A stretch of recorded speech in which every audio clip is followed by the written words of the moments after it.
Committee to order. We will start out with a little change today. We'll have Sheriff Department come up first. Minute. Can we have a motion to approve the minutes from our last Criminal Justice Public Safety? Thank you, Andrea. Seconded by Mr. McGowan. Thank you. McGowan. All those in favor? Aye. Opposed? None? Motion carries. Thank you. Okay. And Sheriff Lammert. Good morning. On our action agenda, item A is request a resolution to amend the county budget to reflect money from insurance recoveries in the amount of $5,440.84. I'll move it. Okay, moved by Supervisor Garrity, seconded by Supervisor Wild. All those in favor? Aye. Opposed? Motion carries.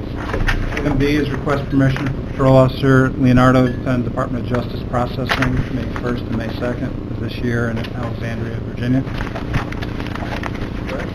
Motion to bring that onto the floor. Supervisor McGowan, seconded by Supervisor Bramer. Any discussion? Hearing none. All those in favor? Aye. Opposed? Motion carries. Item C is request a resolution for a new contract with Watch Systems, LLC. This is a sex offender management software. We've been utilizing it since, I believe, about 2008. We have a partnership with Warren County Probation Department and Glens Falls Police, whereby the three of us share the cost of this, so we split 3 ways. And the $11,000 is our share. The $11,000 is, no, our share, that'd be for a 3-year period. Okay. That amount of $11,000 is split 3 years, 3 ways, I should say. Thank you. I'll move it. Moved by Supervisor Garrity, seconded by Supervisor Sokol. Any discussion? Hearing none. All those in favor? Aye. Opposed? None? Motion carries. Item D is request a resolution to amend the contract with Capital Digitronics for emergency repairs at the Prospect Mountain Simulcast site. Okay, motion to bring it to the floor. Supervisor Garrity, seconded by Supervisor McGowan. Discussion. Just to clarify, the radios, it was the radio system was down, wasn't the phone system, right? It was only the radio. It was fire, police, EMS, And the other systems CBW. pick it up, so the other sites would pick up the coverage, right? The other sites were still online. Yeah, okay, good. But this is a primary site. Right. Yeah. It is one of the sites that serves probably the largest area, and at one point was one of our own sites before the system started getting built out years ago. Supervisor Wild? Yes, do we have any insight in terms of what failed? According to Mark Neal, who is our systems consultant, we believe it was probably some sort of a power surge. We are at the end of a leg for National Grid. There was a storm that weekend when it went down. The UPS system also serves as a surge protection for the equipment up there. And in his words, it probably took one surge too many. So are we updating the surge protection capability? It's an entirely new system going in up there. But the question is it a higher surge? I can't answer that. It should be no less than what we currently have up there. And unfortunately, the fact that we're running in bypass mode right now means we are exposed to surges. So just to follow up, is this the first time it's happened? That the system has been destroyed? Yes. Yes. Okay. And that system's been up there 14, 15 years. Okay. And I don't know if I mentioned it at the board meeting the other day, it did have, all new batteries were put in, I believe, 2.5 years ago. If I could just give an update about the insurance, we've been in touch with NYMER, with the broker, actually, Rose and Kiernan. The Sheriff's Department has submitted all the paperwork that's required for them to take a look at that. It would be under the property policy. There's a $10,000 deductible. There's a question of whether or not insurance will cover it, though, depending on what the cause of the failure was. If the cause is just the equipment has outlived its useful life, then there may not be coverage. That determination still has to be made. I believe NYMER still has to take a look at that. They do, and we've been advised to save all parts of the equipment that get removed from there, so it's available for their inspection. Okay, I'll be in touch with the Sheriff's Office about that. Supervisor Bramer? Thanks. And we're okay moving forward with the replacement without having the insurance Yes. giving us, okay, Yeah. great.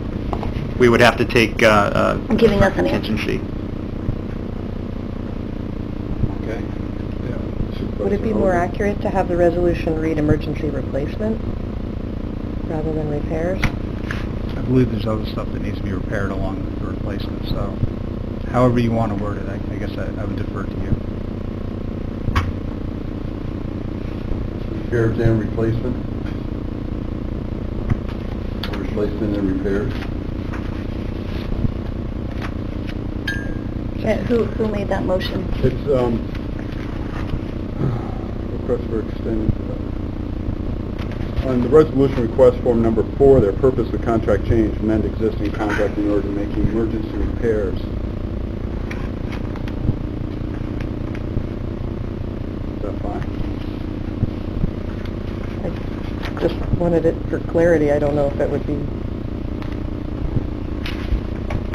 Are you talking on putting it onto the contract quotation for? Right up top here, it says And then it says repairs. I don't know whether it needs to change or not. Let's change it to repair / replacement. I think I did. I don't care how you word it, just as long as we get it done. That's right. Anyways, it Okay. suits everybody. We'll update that.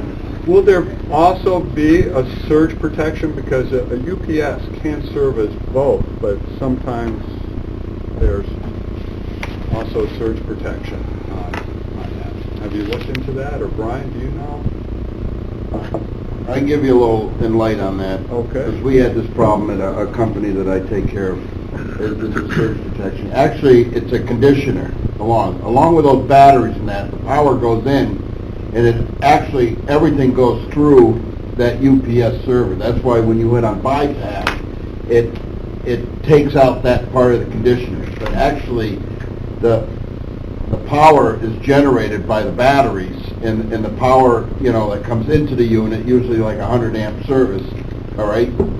It all gets conditioned through and then your servers and everything is powered by that the APC or the, so it is a surge protector on top of, but it's actually the power source conditioned through the battery. So what happens if it takes a hit, it goes through all these boards, and that's why I mentioned to Sean if there's any problems with insurance, because we kind of had that, and I actually ended up taking the thing apart to actually show them how the circuitry actually blew to prove that there was a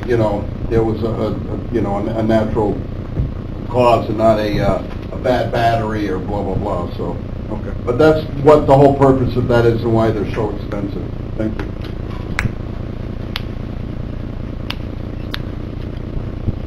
Ryan, if the insurance won't pay for it, he's going to pull it apart for us. Yeah.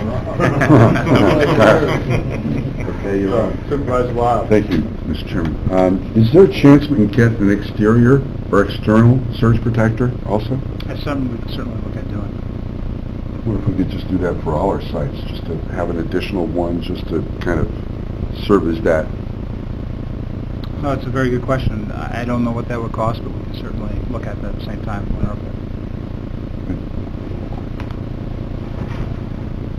Have you done anything for resolution on funding for this yet? We have permission to go into contingency if we need it, and we're drilling down on the insurance as well. So So we just need to ask for this request to amend the contract.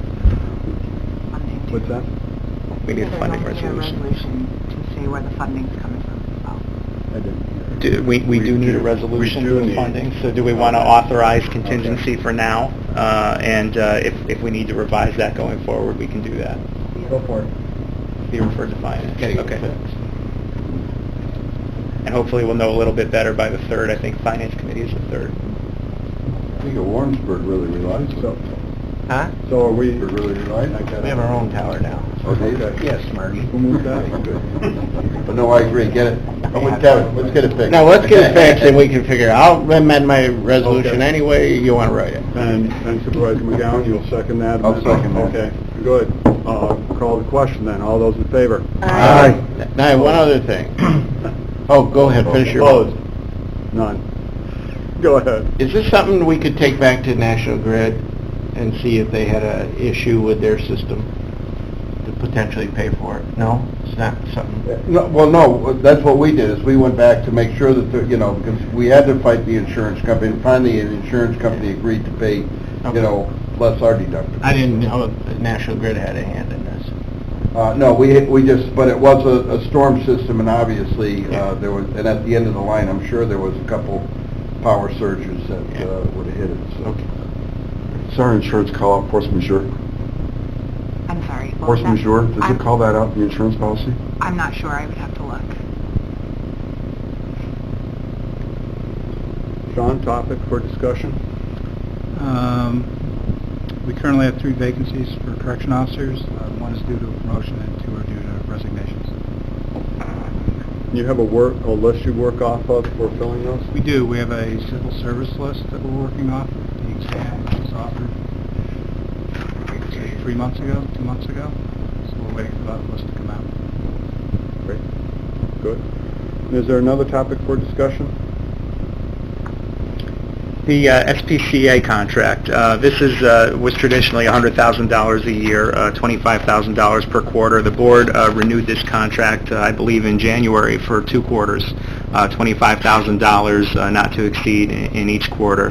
The contract outlines the voucher submittal. The entity has to submit a voucher with verified costs and some backup as to what the expenses are for the county's particular scope of services. There was some concern expressed to me by the county auditor that the information that was provided did not allow us to drill down on what was county service and what was not county service.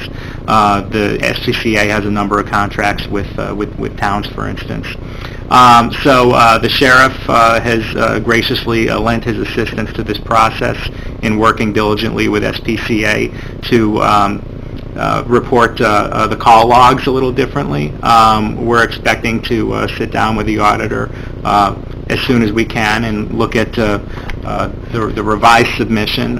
It will be an improvement over what the auditor had last week, so we're hopeful that we can get to a position where we're comfortable with the submission from the vendor. The vendors assured us that the costs that will come back on that submission are most likely in excess of $25,000. So when we have that in our hands, we'll take a look at it with the idea of for the first quarter payment,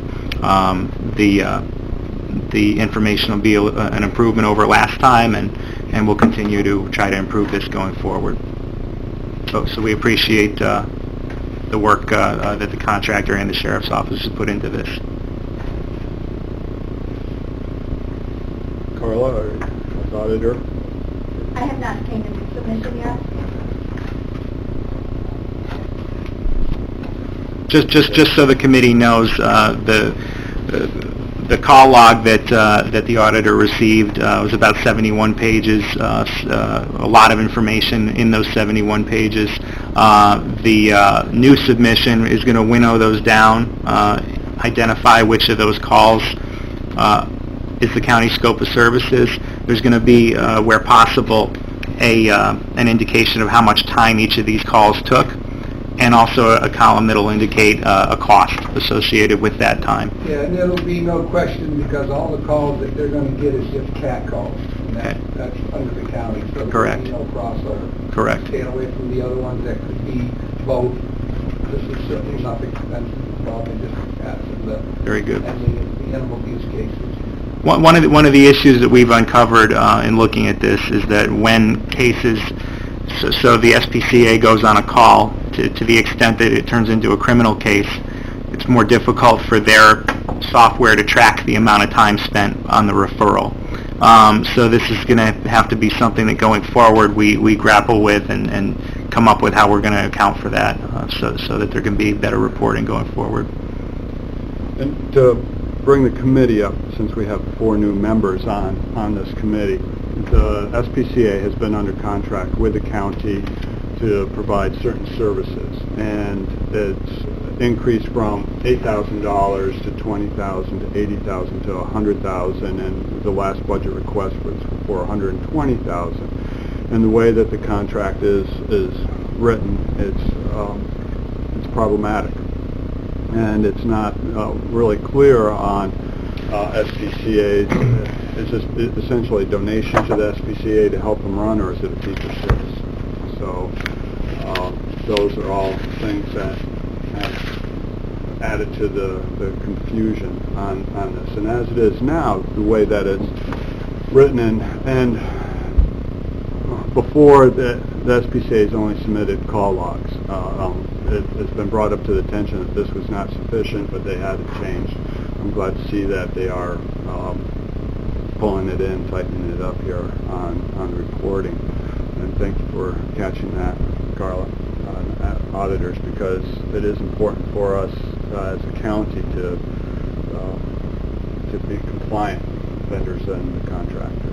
So, Mr. McGowan. Wouldn't it be behoovious of us to, maybe look into the shared services, since there are towns involved in this and that, is that it becomes mandatory that the towns join in and give a percentage, so then we can take care of everything with one call instead of having, this is a dog call, that's a cat call, oh, we got a pig running up in Bolton Landing, which really caught my eye on that one, but so we have it all under one so we can cover, it's easier for everyone. I think that's a topic for another day.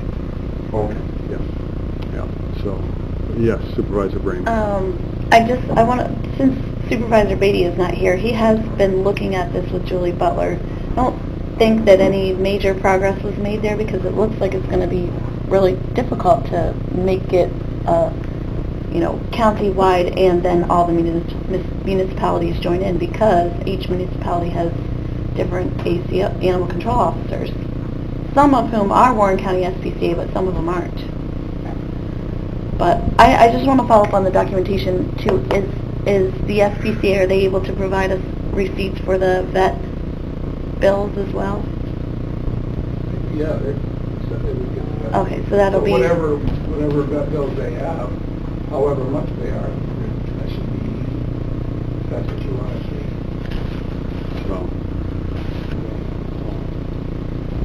So as we move forward, perhaps we should consider on rewriting the contract so that it's more appropriate for what we're looking to achieve. And it would be good, we have no data at this point on the way the call logs have come in or the reporting's been done. We have no data to know how much business the county itself has picked up through these services. So if we're to answer, is this a right price? We can't establish that with what we have now, but going forward, I think we will have more. I do think it would be advisable when we get to that point of doing a new contract, just to make sure that the contract language is more in line with what the vendor is able to provide. As I mentioned, there are limitations in the software, and there needs to be a little bit of work done on both sides here, frankly. Mary? I think that if this contract is going to be renewed, or however the county moves forward, the county has to determine if they want a service contract or a performance contract. If you just want to do a service contract, they provide the service for a set number of months and you pay them a set price. If you want a performance contract, then we have to write performance standards in there, reporting requirements, and all the stuff they would have to meet. Yep. So. Now we sort of have a hybrid, would you agree? It's where we have a not to exceed amount and we have a reconciliation process, and it's difficult to do that reconciliation when the contractual requirements don't match up with the ability of the vendor.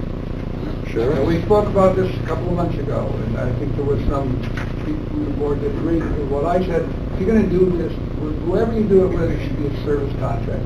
What do you want for service for animals and animal abuse in your county? What do you want for service, and what is that going to cost? When you put the RFP out, who you hire, who you want to hire. Yes. Thanks.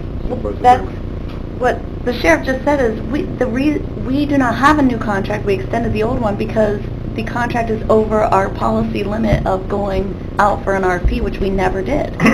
Once this jumped up to $100,000, we were supposed to go out for an RFP, and we didn't do that. So, I sent you the information for an RFP, I sent that to you a month ago. I know. So Well, you got I'm it. not, this is a question for the committee. That's what you want, do it. You asked me what I needed, what would help the Warren County Sheriff's Office as far as animal control, I sent it to you. This is what we would look for if you were having me ask for the RFP. Okay. How I would put it out. So is this committee responsible for asking for an RFP to go out? That's already been established, so the RFP is supposed to be going out. Okay. I thought that would have been in the pipeline. Okay. This renews, We have Supervisor Hogan? renew this in June, Well, it expires in June. at the end of June. Okay. So do we have time for this process at this point? I don't know, that's something we'll have to ask Julie. Supervisor I McGowan did- and Supervisor Bramer? I did thought it was in the process, and I'm kind of shocked that we don't have that already. We'll follow up. Time is moving quickly here. Supervisor Bramer? I don't know that Julia sent it out. Did she send it out? No. Okay. I think, one of the questions is, what services do we want? We can't go out for an RFP if the committee hasn't given consensus about if we're going to go out for a contract exactly like what we have now, or something different. Because right now the contract says they're going to do things like the ag and market law, which includes the rabies situation, which we know they're not doing, because now the county health department does that. The contract also talks about inspecting dude ranches and riding stables. I think those things are like out of touch with what the contract really is for. Again, everybody on this committee should have what I sent you that you asked for. You sent it out to everyone. Well, that is what I would ask for. I understand that. I think that those are very technical requirements. I think we should at least have a basis as to what the bottom line services are, and then we tack on what the sheriff wants, as far as being able to be compatible with the operations center, communications, uniforms, vehicles. I didn't get it. Send it. I never got it. I thought the sheriff sent it to everyone. Oh. When was it sent? They got it. Did you get it? I don't think I don't think I have it either. I'm looking right now. I don't know. Sure, dude. You had a circle guy. Maybe you can, I don't know. No, I sent it to Supervisor Bramer. I'm not sure who it was. Sooner. I did get it. Okay, Got it? we will update the My bad. committee. Whatever. Amanda will send out Sure, I'm not- the information so we are all on the same page. We will continue the discussion of what we will need on that RFP. We will check with where it is at, and I'll review it, see if there's questions to it, and then bring it back to committee. Any other items to come before the Sheriff Committee at this point? Supervisor Wild. Yeah, thank you. It's not specific to the sheriff's office, but it's a general comment about contract management, and we talked about this a few months ago. But yesterday, we're in a meeting, we were talking about the railroad contract, and we were informed that some services that were required in the contract weren't performed, and we just found out about it yesterday. And my sense is that it's a trend that's happening. We have a lot of contracts that are out, but they're not actively managed from the standpoint, are the services being rendered as we expected? And that kind of heard that again today, that we're not getting what the contract says we're supposed to get. So I might just implore with our new county administrator to see if we can put some more rigor to the process so that we actually have our teams actively managing these contracts to ensure that we're getting what we expect to get. Yes, and I can tell you that the county auditor's office is putting in a strong effort on these contracts, not just this one, but other contracts, to make sure that we're moving in that direction. So it's just the audit department? I'm sorry to follow up, but is it just the audit department, or who's responsible to manage these contracts? Well, the departments that oversee the contracts primarily, but the payment of the contracts is the auditing department. So So we have a couple parts here. We have how the contract is written, and then the oversight by the committee on it, and then and when it gets submitted for invoicing through the auditor, so that the auditor's office can check between the contract and the performance. So there seems to be checks and balances along the way. We are starting to catch them more thoroughly now, and we have a ways to go. A little more rigor would be greatly appreciated. Supervisor Driscoll. Thank you, Mr. Chairman. This is just a general request. I'm coming into this a little bit new, although I'm familiar with some of the past policies. I got a phone call over the weekend. My counterpart at the city was out of town, and it was regarding a wild red fox bordering on the Glens Falls Queens Ferry border. My first call as a councilman 13 years ago was a beaver that was in the backyard of a constituent.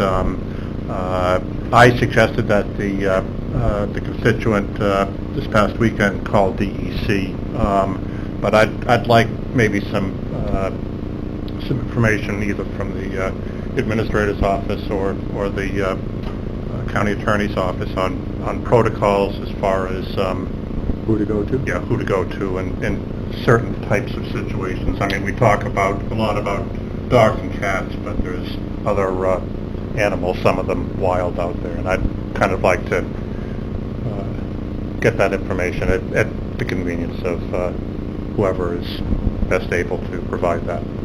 Thanks.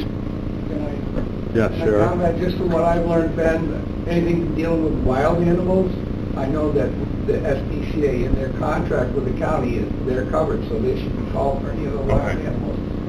Correct me if I'm wrong, that is in the contract, it's not Mary, so that does come under their purview.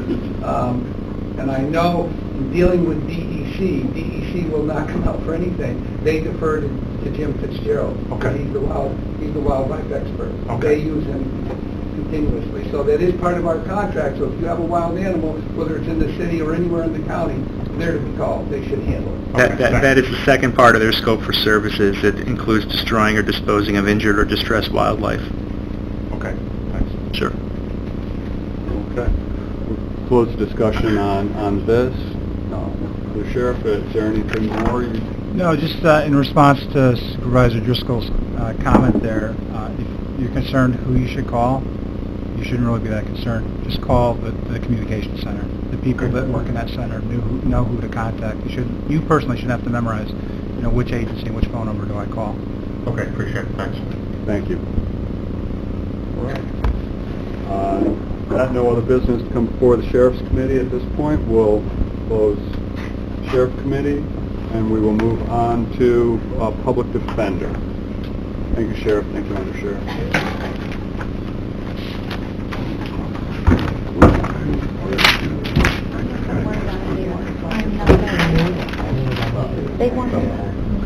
Okay, I have just a few items today.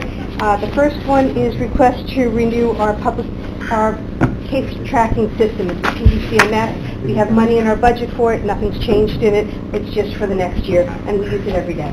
Okay. Brought to the floor by Supervisor Hogan, seconded by Supervisor Sokol. Any discussion for this contract renewal?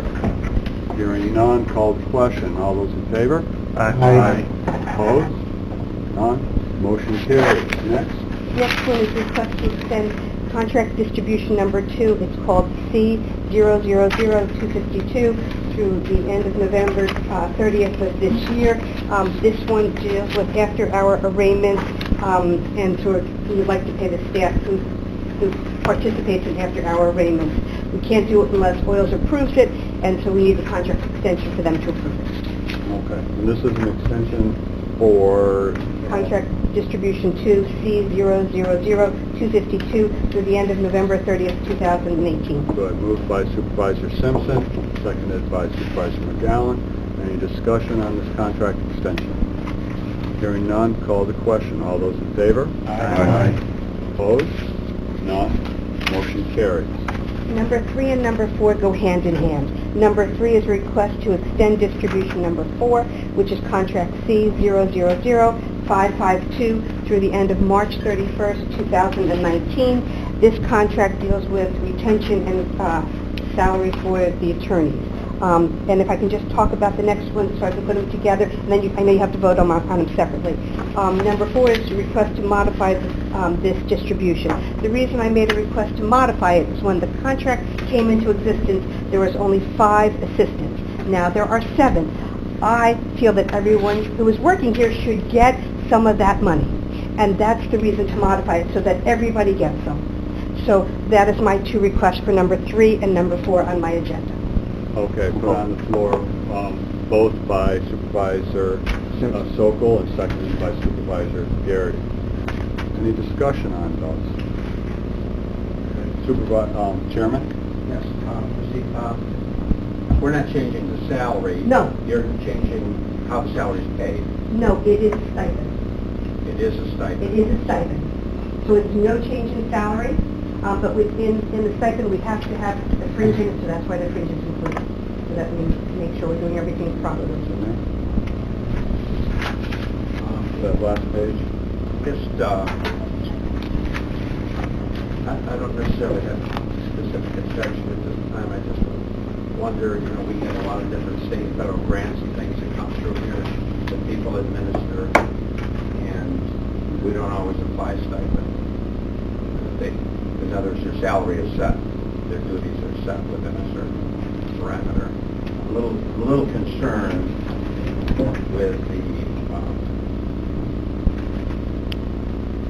with the kind of precedent this idea might have throughout our whole organizational structure. I'll just put that out on the table. Maybe it's not a big deal. I don't know. It's actually a question more for the supervisor. This is more of a policy question than it is an administrative question. I'm saying you're trying to do the best you can for your folks, and I get that. Put it out on the table that we administer a lot of different state and federal grant programs. And Marcy, is this included as a stipend in the grant? Yes, it is, and let me just remind everyone, under indigent legal services, the grants have to supplement and cannot supplant county funding, okay? So it has to be in addition to it. Can't be something that you're doing. You don't give stipends, and that's why it was written this way, and we've done it before. Does civil service come into play at all? No, it does not, because it's not a civil service piece. This is only for the attorneys. Chairman? Yeah, let's take that one step further then. The idea of it is supposed to not replace but supplement. You see that every now and then in the grant, because what they want is they want more service, so they want you to hire more people. So it is in exchange for the stipend, these folks are going to be working additional hours? No, it is attorney retention fee so that the attorneys stay and don't leave the county.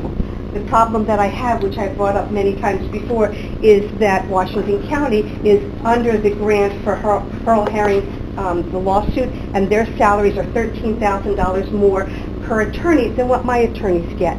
They don't have a residency requirement. I've been working really hard to train my attorneys, sending them to CLEs and doing everything we can to develop them as attorneys, give them specialties within the office so that they stay. And this is money from Indigent Legal Services, which they deem appropriate in order to make sure your attorneys stay. And so that people only get the money if they're physically present when the grant money comes in. We have had people who have left the office who have never received any money because we have discussed it with the supervisors and the county attorney that they have to be physically working in the office at the time the distribution is made. How is it paid to them? It is paid through a check through the county. We submit it to the treasurer's office, the normal process as we do with every grant. It comes through as a supplement. Right.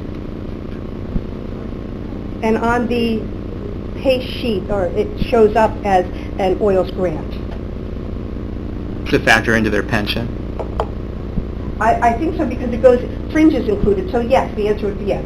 I think that one's right. Supervisor Bramer? I feel comfortable with this, even though I understand what the chairman is saying. I think that this is a specific situation where we don't encounter this too often in other departments in the county. And if the grant did not exist, the attorneys would not receive the funding. Yeah. Shut off. All right. We have a motion and a second for both of them. Let's move this. We'll call the question. All those in favor? Aye. Opposed? None. Motion carries. Thank you. Thank you, Marcy. The only last two things were discussion items. We had sent two attorneys to the New York State Defenders Association continuing legal education up in Lake Placid for a day. They had a fantastic time, learned a lot, and when they come back, they bring the continuing education material to the office, and then we distribute the highlights and new issues that we are not aware of, such as collateral consequences on taking pleas, so that all the attorneys are aware of that. So that becomes important.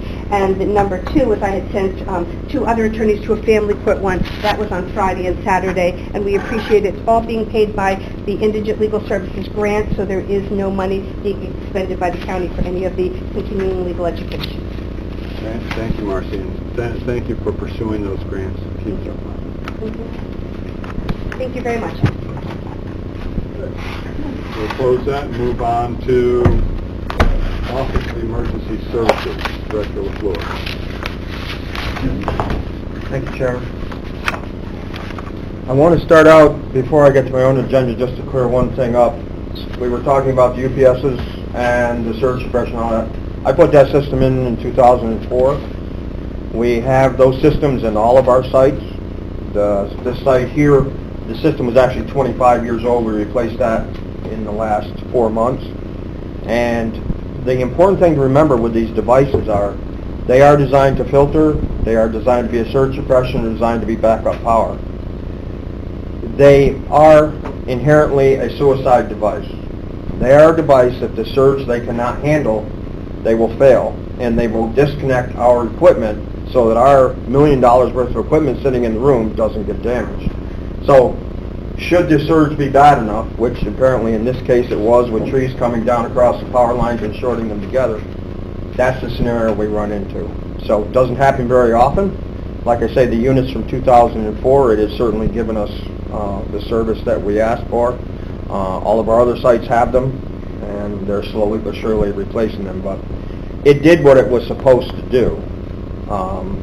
Unfortunately, we can't control sometimes what comes in on the power lines. Okay. As far as my own report, the first item I have is a resolution request to reappoint the members of our Warren County Fire Advisory Board. You have received a list of those members. Moved by Supervisor Simpson, seconded by Supervisor Hogan. On the floor, any discussion?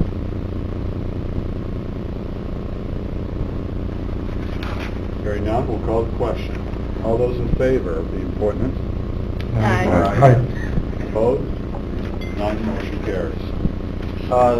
This next item was, because Amy was here in my stead last time, to research alternatives as far as the USGS equipment that's on the Scroon River, and possibility of looking at some equipment on other areas that we have issues. There is a lot involved with this scenario. There's a lot involved with the cost, why the cost is what it is.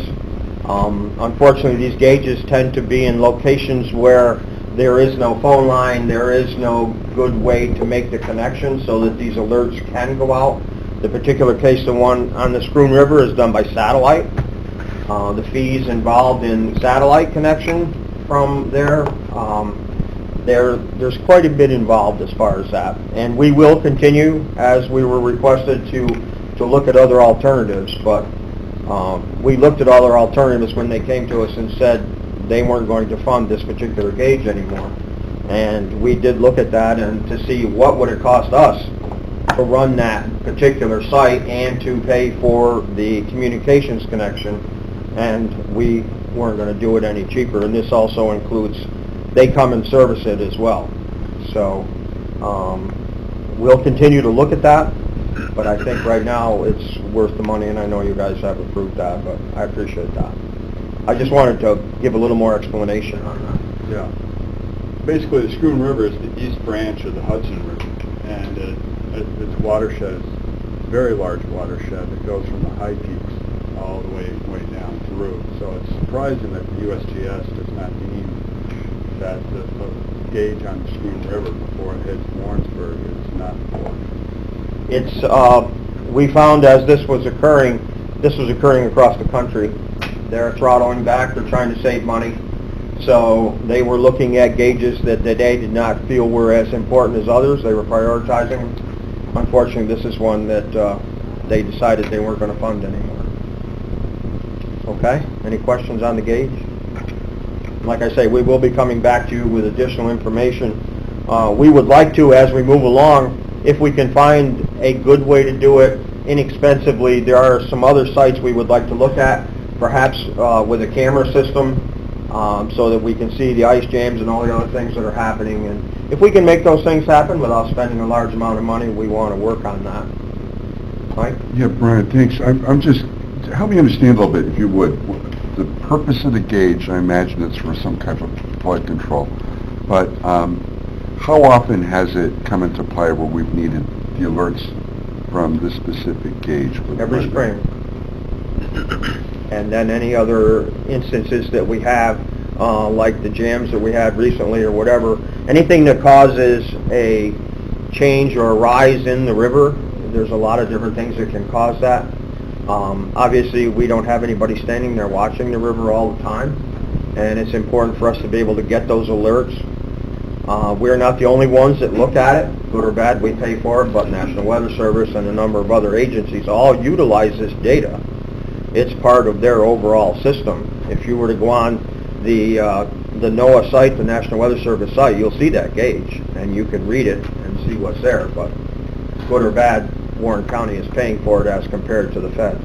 So if we lose it, what's the risk to Warren County? If we lose it... Lose the gauge. We just say like the feds, we don't need this gauge anymore, it's not so important. Okay. What's the risk? To especially folks like from Chestertown and Horton, this is very important for us, trying to keep track of what's going on when we get into heavy snow melt and a lot of rain like we have seen recently.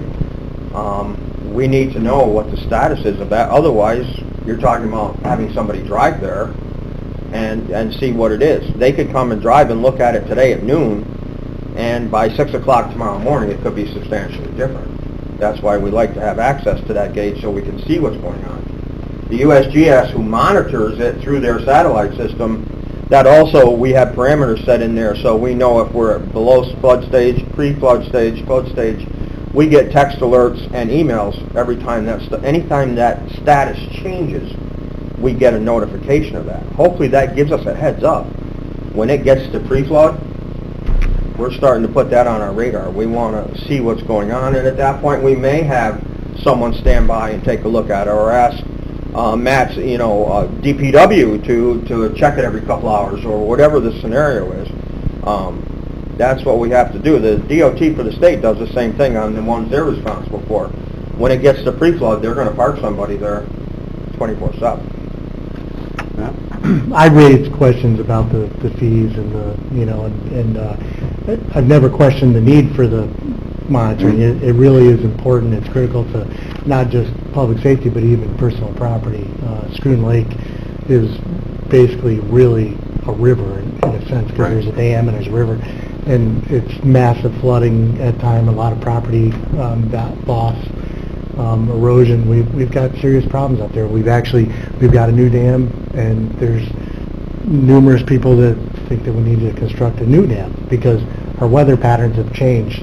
We get huge downfalls that we've never had, historic rainfalls, and you can't dump the water fast enough to accommodate. So the river is, we've looked at our other areas, maybe upstream of the, somewhere in the lake, to try to see if that would work, to more people's benefit, but it's a problem. I wonder why it's satellite though with telephone lines there. There's telephone and when that was put in, there wasn't cell service there. Well, I wonder if there's people that live on that road, and I know that there's a guy building a house right across the street from that monitor. This is what I'm saying. When that was put in the 50s, that that infrastructure was not there. Well, I'm wondering if we could, save money by doing away with satellite and hook into the internet. I personally don't. I would prefer to get away from the satellite, and if it's something that we can do, we use a lot of satellite modems now for our own equipment, and we can get that under state contract. So this is something that, I think we can look into and see what's involved. I'm not sure what the data stream is that they send, but there's got to be a better way. There's also a problem with silting from the lake into the river. The river is actually changing, and we had USGS there. We did surveys. We actually took a ride on the river, and it's changed the whole dynamics of how fast the lake drains. It's a constantly evolving landscape, and that gauge, that data is important. We have some very serious scenarios just south of there. I speak of the campground, which is south of that. We know for a fact that if we reach a particular point on that gauge, we will be flooding people that are in campsites. And if they're in a tent or whatever, it's important for us to get those alerts ahead of time. We then in turn contact the people that are operating that site and let them know there's a problem coming. So for us and what we do, it is important. I have no problem looking to see if there's a way we can save some dollars there. I think that's a good idea. Like I say, when we first took this over from USGS, that was the form of communication. Thank you for looking into that, Brian. Yep, and we will continue to do so. Last item on my discussion is just some travel that we did, and we're obligated to notify the committee of that. And those were two events, our coordinators conference and the ILO conference in Utica. That's all I have. Was much intelligence inferred there? I don't know if you guys know what the ILO program is. No. This is a program where there are two members of my staff, including myself, that are trained as intelligence liaison officers. It is our job to take information that we get from Homeland Security and law enforcement and push it out to the fire and EMS folks. There are certain things that we can push out. There are certain things that we can't. Our job is to filter that information and determine what we feel can go public or non-public, or can go just to them and not to anybody else. So there's quite a bit involved, and the training that is involved to do that, we actually go out to these agencies and we do a 2-hour training program. And for us to be able to be certified to do that training and to push this information out, we have to attend this conference. So would this relate if they had gotten a call to a specific property and there might have been some intelligence on that before warned? I am not going to comment on what we do exactly. I can only tell you that daily we get information that I decide whether we're going to push it out or not. The same with they have an FIO, which is at the sheriff's office, the same thing that they do on their level. Like I say, we're trained to what information we can or cannot dispense. So if we see something that is an issue for our area, and lots of times we do, we will get it to the right people. I will tell you with this last conference, the Border Patrol people that put on a presentation relative to what's coming across the border in Canada and here, it's substantial. So these are things we need to keep an eye on. And we're on the transit route. So thank you. another piece of our office. Thank you. Any questions? Hearing none, we'll take a motion to adjourn by Supervisor Simpson, seconded by Supervisor Wild. Thank you. And on a happy note.